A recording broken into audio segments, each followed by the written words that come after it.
Dari Kota Ambon kita ke Kabupaten Maluku Tenggara. Tribuners Paripurna Istimewa di DPRD Malra, Jasmono paparkan 7 program prioritas. Rapat Paripurna Istimewa DPRD Maluku Tenggara atau Malra dalam rangka penyampaian memori akhir masa jabatan dan pidato perdana penjabat Bupati Malra digelar Senin 6 November 2023 pagi. Bertempat di gedung DPRD Malra, Jalan Soekarno-Hatta, Ohijang, paripurna tersebut dihadiri Gubernur Maluku yang diwakili Karo Pemerintahan Setda Provinsi Maluku Boy Kaya.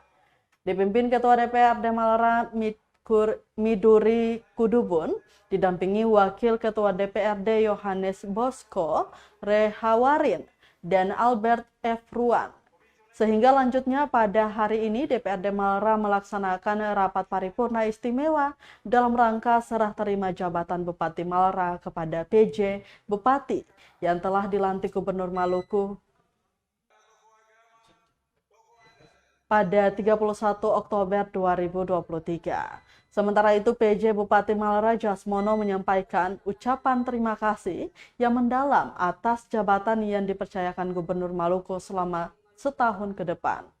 Dalam konteks pemerintahan yang berkelanjutan, ia memiliki komitmen melanjutkan dan meningkatkan hal-hal positif yang telah dicapai pada masa kepemimpinan sebelumnya.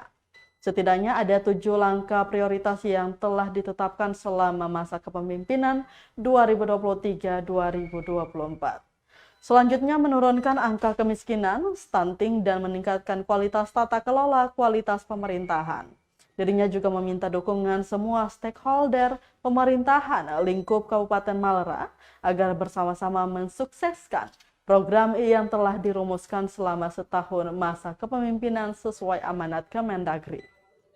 Download Tribun X sekarang, menghadirkan lokal menjadi Indonesia.